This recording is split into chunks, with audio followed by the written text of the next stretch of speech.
Señor esté con ustedes y les llene de su paz, y también a cada persona que nos ve, bien sea en vivo o que nos ves después.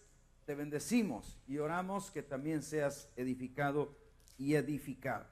Vamos a ir a Mateo capítulo 13, versos 43 al 46. Mateo 13, verso 43 al 46. Dice este pasaje: entonces los justos resplandecerán como el sol, en el reino de su Padre. El que tiene oídos para oír, oiga. Verso 44. Además, el reino de los cielos es semejante a un tesoro escondido en un campo, el cual un hombre halla y lo esconde de nuevo, y gozoso por ello va y vende todo lo que tiene y compra aquel campo. Diga fuerte conmigo: este hombre halló el tesoro. El mensaje que yo traigo para ti en esta mañana le puse por título: ¿a qué se parece el reino de Dios? ¿A qué se parece? Porque el Señor Jesús nos habla en este pasaje. Y lo primero que quiero que aprendamos en esta mañana al estudiar su palabra y al ser edificados en ella es que el reino de Dios no es algo lejano.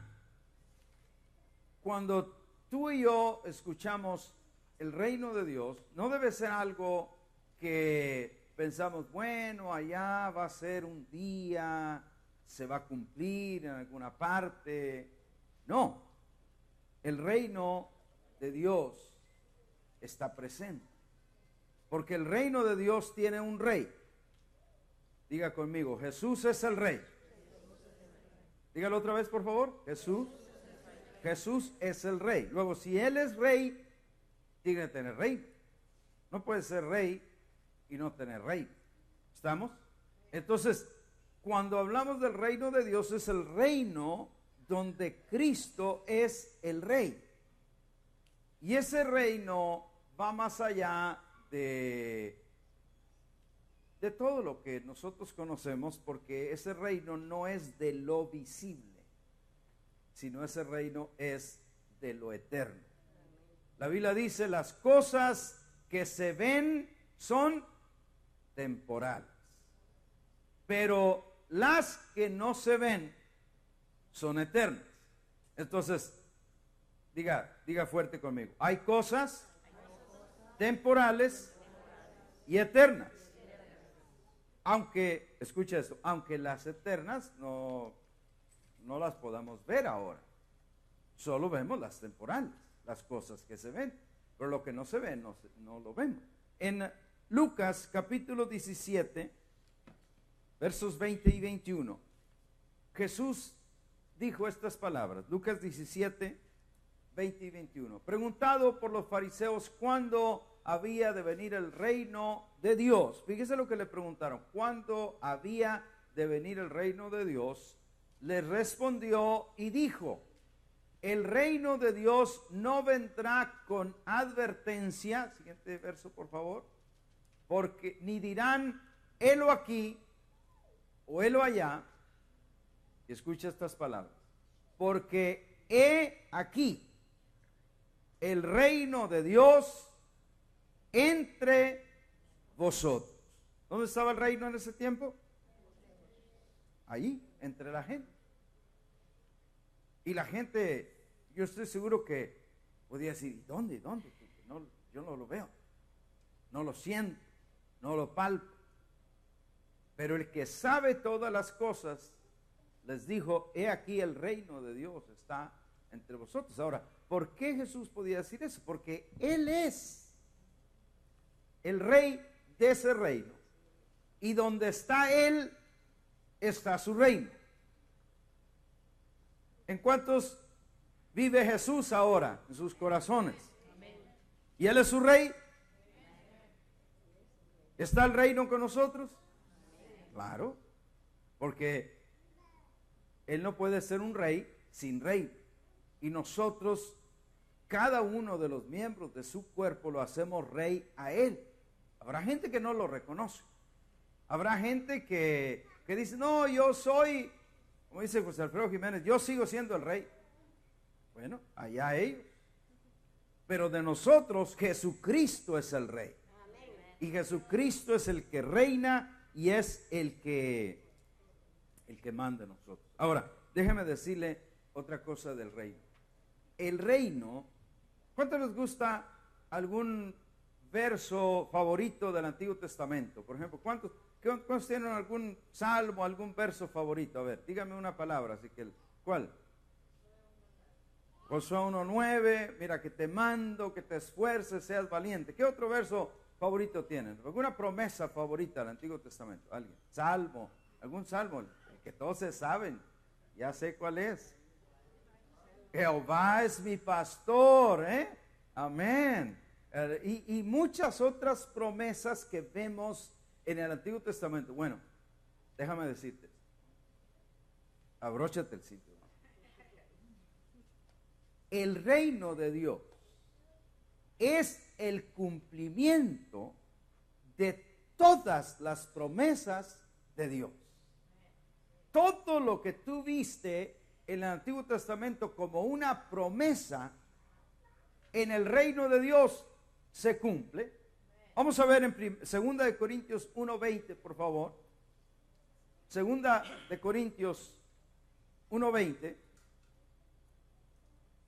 Dice, porque todas, alguien diga conmigo, todas. ¿Qué tantas? Todas las que, todas las promesas de Dios son en Él sí y en Él amén. ¿Qué quiere decir eso? Que Dios ya te dice a ti y a mí sí a todas las promesas, todo lo que tú, mira, el problema de no vivir en el reino es que tú dices, la Biblia dice que Jehová es mi pastor y nada me faltará. Y entonces tú le dices, Dios, ayúdame, tú eres mi pastor, que no me falte nada. Pero no estás entendiendo que esa era una promesa para cuando viniera el reino. Y que Jesús ya vino y con Él vino el reino. Y entonces esa promesa, yo lo que tengo que decir ahora, gracias Padre, porque tú eres mi pastor. Contigo nada me falta. ¿Me estoy dando a entender? Eso es lo que tienes que hacer. La promesa que decía, tus hijos serán como, ¿qué decía? Como plantas de olivo alrededor de tu mesa. Entonces era una promesa. Pero ahora le dices, gracias Padre, que mis hijos son esas plantas de olivo fuertes, vigorosas, que no se pierden. ¿Alguien me está entendiendo el día de hoy? Porque el reino es el cumplimiento de todas las promesas de Dios. Ahora, no me vaya a malentender. Para alguna gente, la palabra reino quiere decir lujos, quiere decir mucho dinero, quiere decir mucha prosperidad, quiere decir vivir en mucha opulencia. Y eso no hay nada más cerrado que eso. El reino tiene que ver con Dios, no con mis necesidades. Ahora, Dios promete suplir nuestras necesidades. ¿Cuántos dicen amén? Eso es implícito, eso ya está en el contrato. Pero mi propósito ahora no es buscar mis necesidades, sino buscar el propósito del reino de Dios, porque para eso estamos acá. Entonces, quiero que veas ese verso, que todas las promesas de Dios son en Él sí. Lo que te está diciendo en español de nosotros, todo lo que Dios ha prometido Ahora en Cristo Dios te dice que sí. Y Dios te dice amén. ¿Habrá alguien que se alegra de eso? Amén. Gloria a Dios. Primer punto en esta mañana. Esa era la introducción. ¿A qué se parece el reino? Ya vimos que Jesús nos dice que el reino está aquí y que el reino es todas las promesas de Dios cumplidas para los que tienen fe. Diga conmigo, para los que son de fe. Sí, porque hay gente que no tiene fe. Y para el que no tiene fe no se le cumple nada. ¿Por qué? Porque no tiene fe. Porque la única manera de obtener de las bendiciones de Dios es por fe. Y tan fuerte es que la Biblia dice en Hebreos 11:6, pero sin fe es imposible agradar a Dios. Tú puedes tener asistencia a la iglesia, pero si no tienes fe, entonces la asistencia nomás te contó como que, hola, ¿cómo le va? Qué bueno que viniste, pero te falta la fe. Tú puedes hacer cualquier cosa, pero si no tienes fe, te está fallando lo principal, porque sin fe es imposible agradar a Dios. Número 1 en el mensaje de hoy. Su reino se puede ver. Mateo capítulo 13, verso 43, es un verso que nos enseña esto. Dice, entonces los justos, diga conmigo, los justos. Y debemos aclarar esto. La Biblia dice bien claro, hablando Pablo en Romanos, no hay justo ni aún uno. Quiere decir que tú y yo, de nuestra propia naturaleza, no podemos ninguno justificar. ¿Alguien me dice cómo somos justificados? ¿Cómo? ¿A través de quién? A través de Cristo. No tenga miedo. Somos todos los que estamos acá y todos los que no están acá y pertenecen al Señor Jesucristo, todos absolutamente, somos justificados solo de una manera, por el sacrificio del Señor Jesucristo. Y todos recibimos esa bendición de justificación, no porque oramos mucho, no porque leemos la Biblia mucho, no porque asistimos a la iglesia mucho, no porque somos buenos, escúcheme, nada, porque Él es tan bueno que se la da a todo el que lo pide. ¿Cuántos se alegran esta mañana? Ahí entonces ya calificamos cualquiera que quiera calificar, hermano. Cualquiera que le diga a Dios, Señor, yo quiero esa gracia, la puedes justificar. Pero ahí dice, entonces los justos, ya le dije quiénes son los justos. Los justos son los creyentes del Señor Jesucristo, justificados por el mismo Señor Jesucristo. ¿Está claro eso? Pero ¿qué pasa con ellos? Dice, entonces ellos resplandecerán. ¿Qué quiere decir resplandecer? Brillar, ¿verdad? Dar luz. No son tinieblas, fíjese. No son tinieblas, son luz. Pero luego va más en detalle y dice, resplandecerán como el sol. ¿Cómo resplandece el sol? Fuertísimo, ¿no es cierto? O sea que es una luz que dicen en Tex-Mex, no puedes mistearla. No te la puedes fallar, no la puedes perder. Es una luz que no es entre azul y buenas noches. Es una luz que dices, pues parece que sí brilla, mano, pero como que está medio oscuro. No. El que brilla, brilla, porque brilla como el sol, pero luego dice, en el reino de su Padre. Y el que tiene oídos para oír, que oiga. ¿Qué es lo que nos enseña aquí? Que los justos del Señor, los justificados por el Señor Jesucristo, pueden brillar y dar la luz de Dios. ¿Se acuerdan que el Señor Jesucristo dio esta palabra y dice, ustedes son la luz de qué? Del mundo. Imagínense la responsabilidad tremenda que nos puso a ti y a mí. Karina, ustedes son la luz del mundo. Y uno dice, ¿y cómo así, Señor? ¿Y será que soy tanto, que puedo ser tanto así? ¿Por qué somos la luz del mundo? Porque brillamos para la gente que no tiene luz. Y yo te digo esto, la mayoría en las iglesias piensa, Señor, ¿qué tanto puedo brillar yo? ¿Qué tanto puedo, si apenas hago esto, apenas hago lo otro? ¿Y sabes por qué están pensando así? Porque están pensando en brillar por el propio generador, no por la luz que Cristo nos da. Cuando Cristo nos da la luz podemos brillar. Y dice acá que sus justos resplandecen. ¿Dónde resplandecen? En la tierra, en su reino.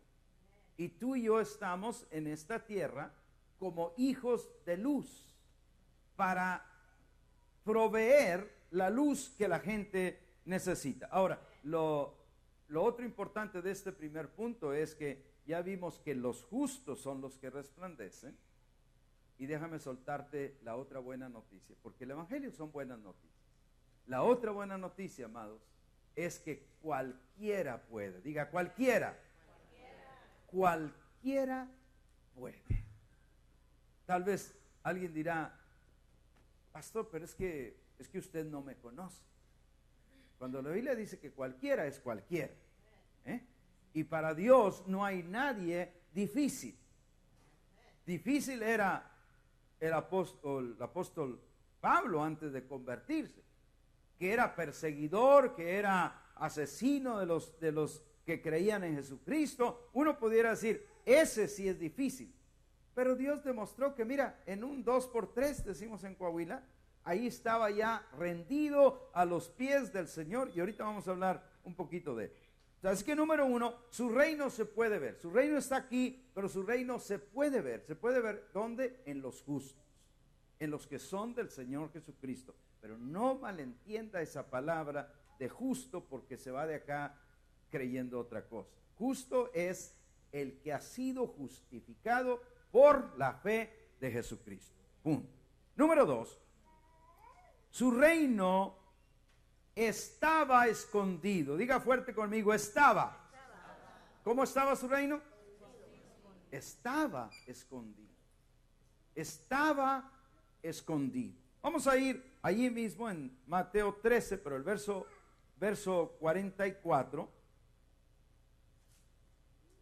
13:44 dice, además el reino de los cielos es semejante. Note que usa la palabra semejante, que quiere decir parecido a un tesoro escondido en un campo. En este pasaje dice que el hombre que está hablando el Señor en esta comparación, dice que un hombre lo halla. ¿Qué encuentra? Halla el tesoro. Y el tesoro estaba escondido, pero el hombre lo encuentra. Ahora, ¿por qué lo encontró? Probablemente porque andaba buscando un tesoro, porque la Biblia dice que el que busca, halla, ¿verdad? Que busca, encuentra. Entonces este hombre lo encuentra, lo halla, pero dice, lo esconde otra vez. Ahora, ¿por qué razón lo esconde? Porque no quiere que nadie se lo robe, porque lo valora. Porque no es algo sin importancia para él. Dice, esto es un tesoro. Y entonces dice que lo cubre de nuevo. Y luego dice que cómo va, gozoso. Todos digan gozoso. ¿Cómo debe ir la gente a servir a Dios? Se fijan esos cristianos que no tienen gozo, llegan a la iglesia todos con cara de limón. Así como que se comieron un limón ahí antes de entrar. Aquí no hay de eso. Pero a Cristo se le sirve con gozo, amén. Y este hombre iba gozoso por ello, pero fíjese lo que hace. Va y vende todo lo que tiene. ¿Qué tanto? ¿Usted cree que le dio valor a eso que este hombre encontró? Este dijo, vale todo lo que yo tengo y hasta lo que no tengo. Entonces fue y vendió todo lo que tenía y dice, y compró aquel campo. Invirtió. ¿Qué pudo haber tenido? A lo mejor tenía una casa, a lo mejor tenía tierras, a lo mejor tenía unos bueyes, a lo mejor tenía una carreta, a lo mejor tenía lo que ella tenía. Él dijo, yo vendo todo. Y fue y le dijo, ¿cuánto vale el campo? Tanto. Le pagó al chas, porque no había tarjeta de crédito en ese tiempo. Y le pagó todo lo que él había obtenido. Dijo, no importa que me quede sin nada, pero esto es tan valioso. Ahora, lo importante para nosotros aprender de este pasaje que estamos hablando hoy es que el reino estaba escondido. Pero lo importante que aprendamos tú y yo hoy es que para nosotros, el día de hoy, el reino ya no está escondido. Estaba escondido, pero en Cristo ese tesoro ha sido revelado. Vamos a ir, por favor, a Efesios, capítulo 3. Efesios capítulo 3, vamos a empezar leyendo desde el verso 4, y cuando acabemos vamos a acabar en el verso 11, pero vamos a ir leyendo por partes. Efesios 3, 4 y 5, dice, leyendo lo cual, podrán ustedes entender cuál sea mi conocimiento en el misterio de Cristo. Misterio acá quiere decir secreto. Y secreto en este sentido quiere decir algo valioso que estaba encubierto, que estaba escondido. Pero Pablo dice, ustedes pueden conocer cuál sea mi conocimiento en cuanto a este misterio. Verso 5, misterio que en otras generaciones no se dio a conocer. ¿Lo está viendo ahí? En otras generaciones no se dio, tiempo pasado, no se dio a conocer a los hijos de los hombres. Y luego dice, como ahora es revelado. ¿Cuándo es revelado?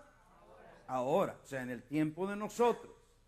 En el tiempo desde Pablo, pero en el tiempo desde Pablo hasta nosotros, ahora este misterio, la palabra misterio es sinónimo de reino, es sinónimo de tesoro, es sinónimo de las riquezas de Dios, es sinónimo de todo esto que Dios tiene para nosotros. Entonces, este tesoro estaba escondido, pero ahí dice bien claro, pero ahora es dado a conocer, o es revelado, ahora es revelado a sus santos apóstoles y profetas por el Espíritu. Y usted pudiera decir, ve pastor, yo no soy apóstol, yo no soy profeta, a mí no me lo han revelado. No, pero se lo reveló a ellos y ellos nos lo revelan a nosotros. Por eso, si usted y yo conocemos la palabra de Dios, vamos a poder entender. Por eso, si usted se fija en el verso 4, dice, leyendo lo cual. Leyendo quiere decir enterándote de la revelación que él recibió, y entonces tomándola tú, porque es la revelación que Dios nos trae a nosotros. Dios no quiere que nosotros estemos ignorantes, Dios quiere que sepamos. Entonces dice acá que este misterio ya ha sido revelado. Yo quiero que te vayas, si con algo te vas en esta mañana, yo quiero que te vayas diciendo, repitiéndote, el misterio ya fue revelado. El misterio ya fue revelado. Y luego te vayas diciendo que este misterio fue revelado a los que son de la fe. Si tú tienes fe, este misterio es para ti. Si tú tienes fe, tú puedes entrar y descifrar. Mira, si alguien que no tiene fe mira ese verso, ¿qué es lo que va a decir? Va a decir, yo no sé de qué hablan. ¿Me explico? Pues, ¿quién sabe qué está hablando Pablo? Hay que un misterio que generaciones. ¿Por qué no le entiende? Porque no tiene fe. Y cuando no tienes fe, no puedes comprender las cosas del Espíritu. Cuando no tienes fe, solo ves las cosas de la carne, las cosas naturales. Pero este misterio es para los que tienen fe. Verso 6 dice que los gentiles son coherederos y miembros del mismo cuerpo y copartícipes de la promesa en Cristo Jesús por medio del Evangelio. Fíjate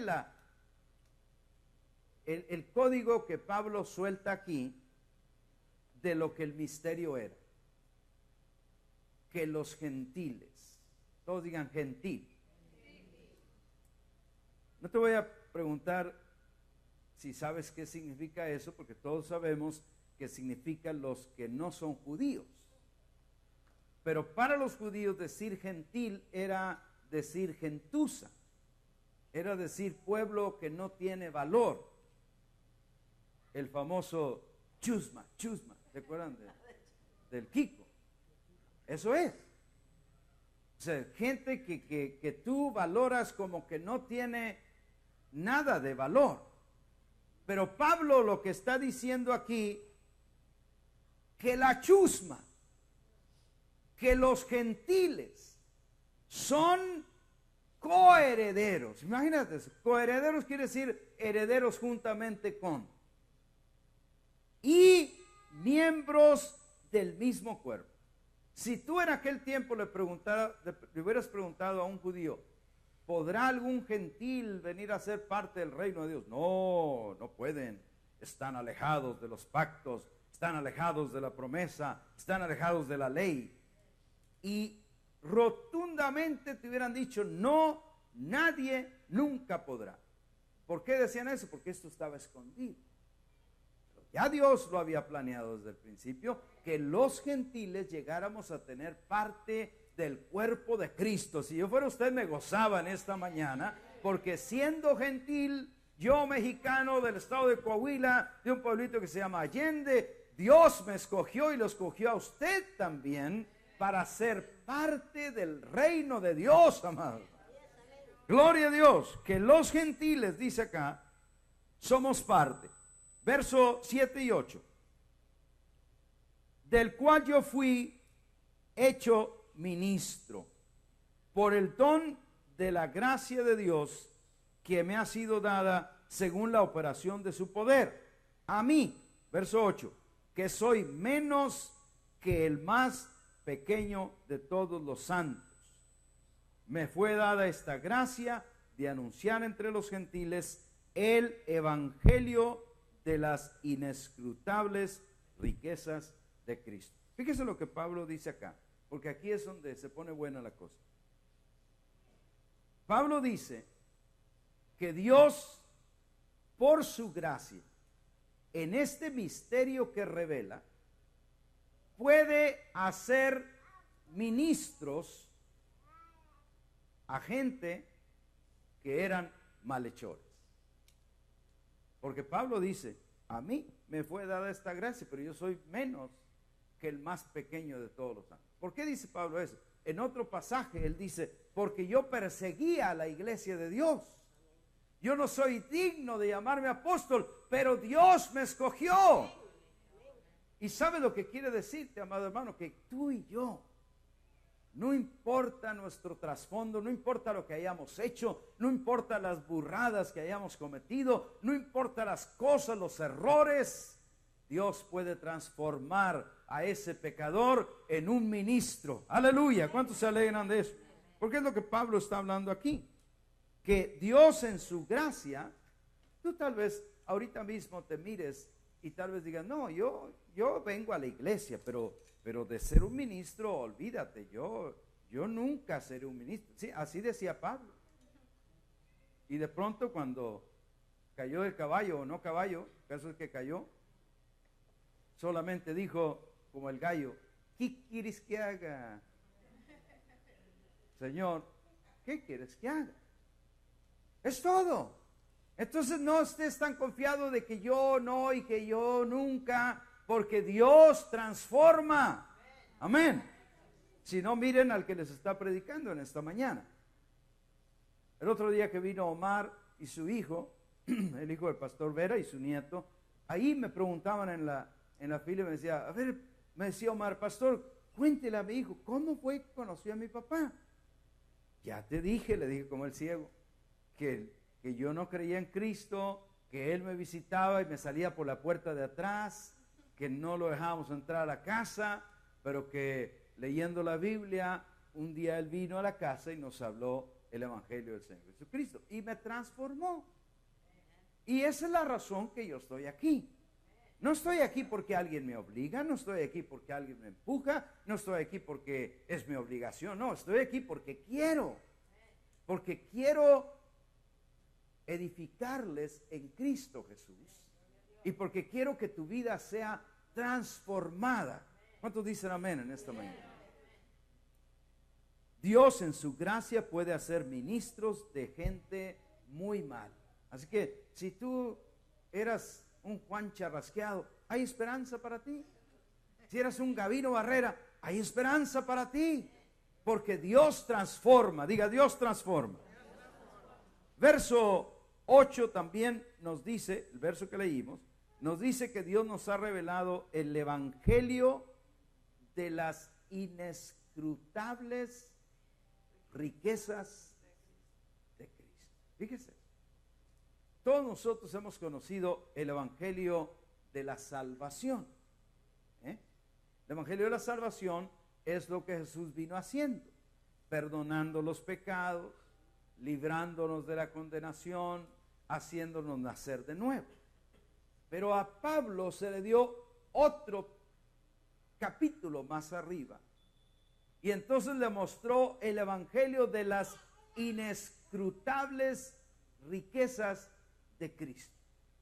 Que esa palabra que él usa ahí, imagínate, inescrutables, es que él dice que él fue llevado al tercer cielo. ¿Cuántos han leído eso? Y dice, donde oí palabras que no le es permitido al hombre repetir.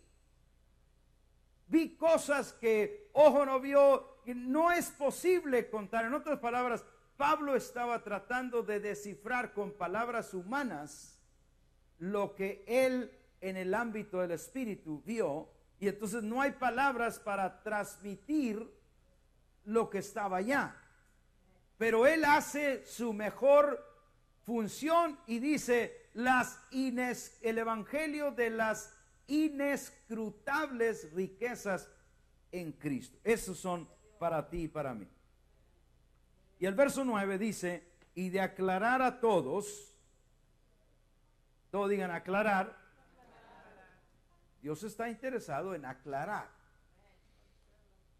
Si alguien dice, yo fui a la iglesia y salí todo confundido, ese no era el asunto, ese no era el propósito. Dios está interesado en que se te aclare, no en que te hagas más bolas. Se te aclare. Porque acá dice de aclarar a todos, y dice a todos, no dice a algunos, porque aquí alguien para decir, no, eso es para los muy buenos, eso es para los que no fallan a la iglesia. No, es para todos. Todos aquí calificamos para que se nos sea aclarado el misterio.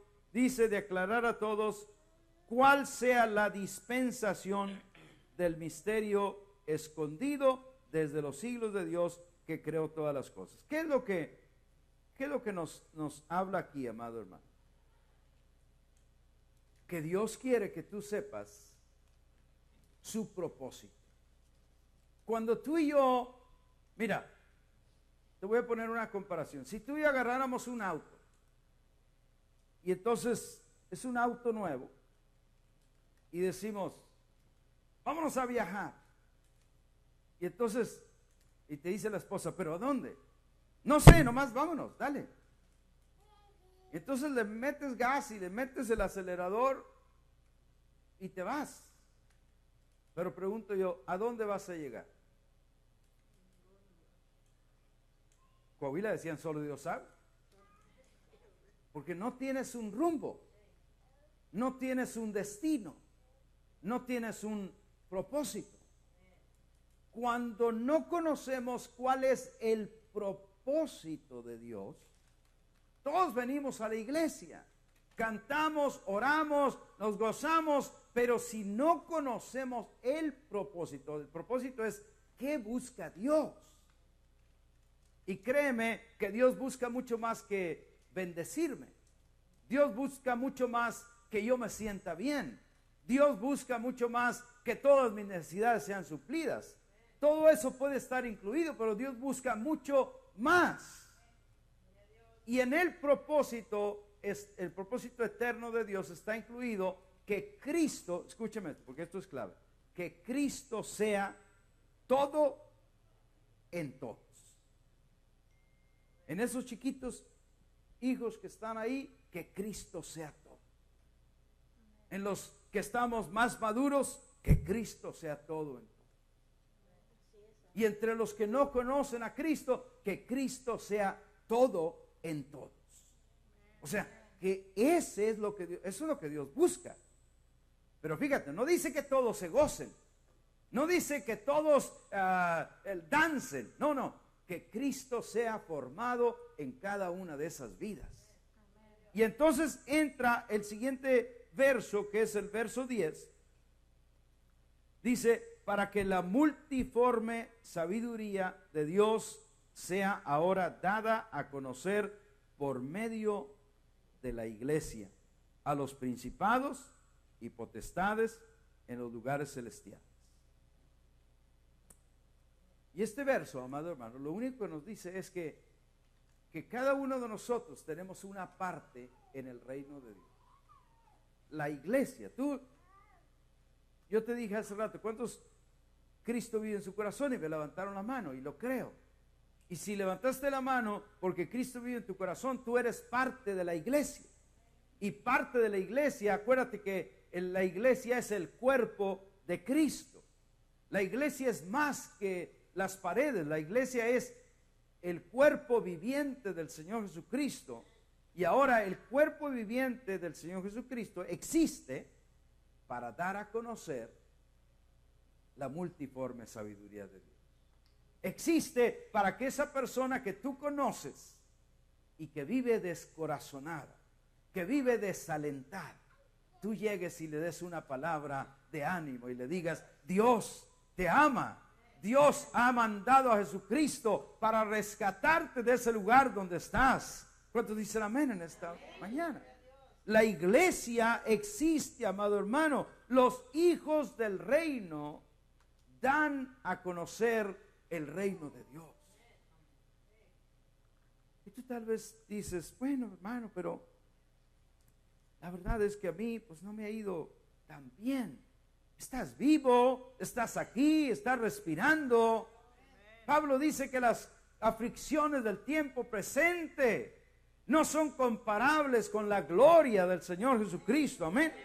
Entonces, la iglesia es la encargada de dar a conocer el reino de Dios. Y a los primeros, amados, que debemos dárselo a conocer es a nuestros hijos.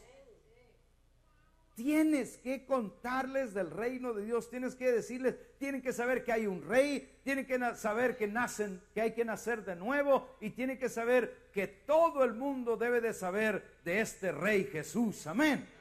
Porque no podemos omitirles a ellos menos que a nadie, pero a cualquier persona que nosotros conocemos debemos de poder pedir a Dios la sabiduría para decirle, Señor, dame la sabiduría para hablarle a esta persona.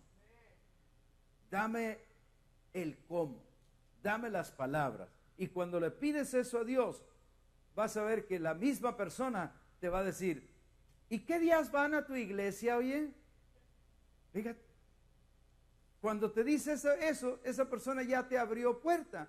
Y tú te conformas con decir, 11:30. Y te callas. Y no era para que te callaras, era porque esa persona quería saber más. Quería saber del Cristo que vive dentro de ti, del Cristo que te ha transformado, del Cristo que te ha hecho vivir en una nueva forma de vivir, que te da gozo y que te da razón de vivir. Y tú puedes contarle a esa persona. Cuando alguien te dice, fíjate que estoy muy enfermo, y tú le dices, no hombre, si así se vive aquí, yo también ando por la calle de la amargura. Te lo dice para que ores por él o por ella. anímate a hacer la oración de fe por una persona. Todo lo que tienes que decirle es: Señor Jesús, haz un milagro en esta persona, en el nombre de Jesús. Es todo lo demás lo va a hacer Dios.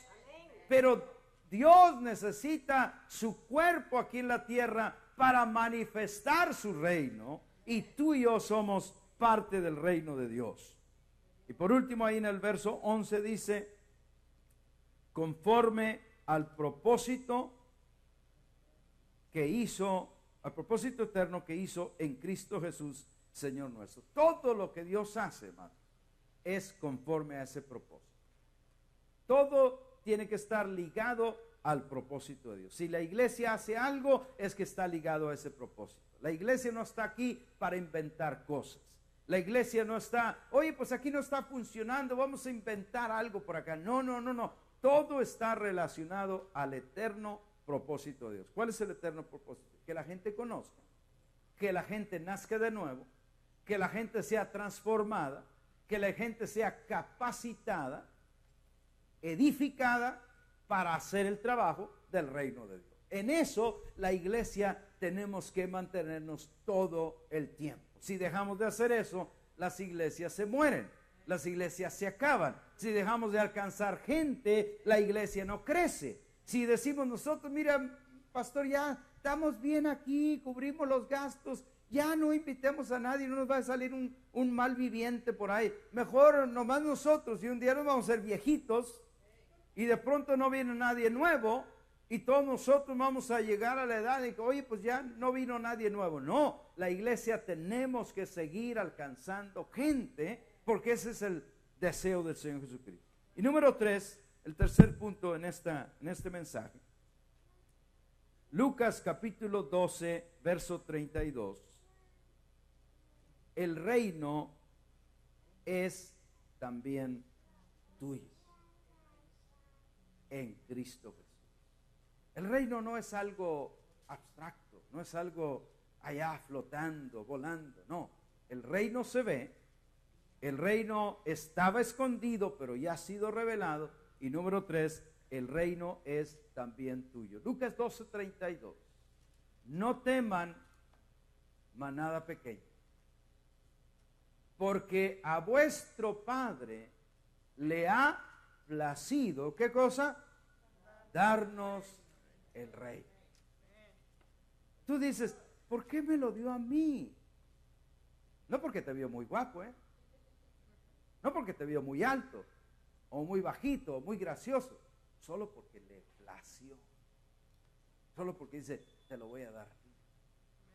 A vuestro Padre ha tenido placer, gozo, deseo de darles el reino. Concluyo entonces en esta mañana y te digo esto: ¿a qué se parece el reino? Voy a hacer una recapitulación rápida. ¿A qué se parece el reino? Se parece a un tesoro que estaba escondido. La palabra clave aquí es estaba. Se parece a un tesoro que estaba escondido, pero que ahora Dios ha revelado a los que tienen fe. Si tú tienes fe, Dios te ha revelado ese tesoro. Tal vez no lo entiendes todo, pero con poquito que empieces, lo que pasa es que tienes que seguir.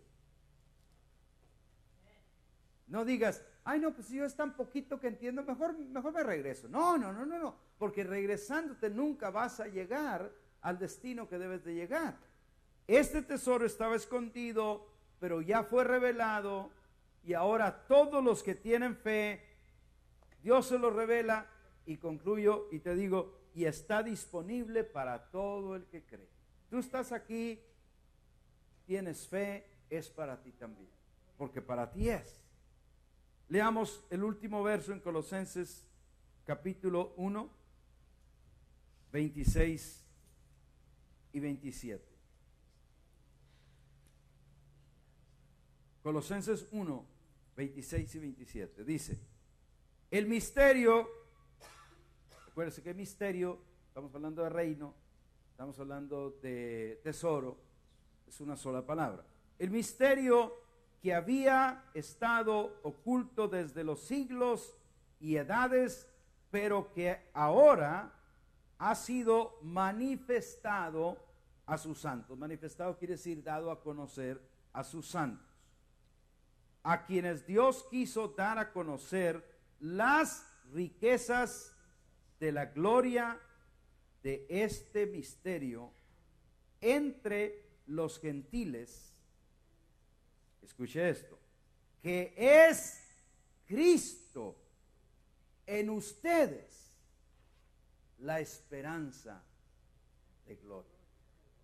Fíjate por dónde va el misterio, porque voy a cerrar ahí. Para mucha gente, vivir una vida muy buena en este mundo, podrán compararla con tener mucho dinero, con hacer muchos viajes, tener casas muy lujosas, tener grandes autos, tener muchos amigos. ¿Y sabes qué? Al final hay gente que tiene todo eso y no es feliz. Y ahora mismo alguien puede ser que está acá y dice: yo gano dinero, pero no sé dónde se me va. Yo tengo muchos amigos, pero al final parece que no tengo a nadie. Y luego dicen que Leo Méndez, pero es el Espíritu Santo. Y gente dice: yo tengo todo eso, pero ¿sabes qué? Al final eso es todo lo que tiene.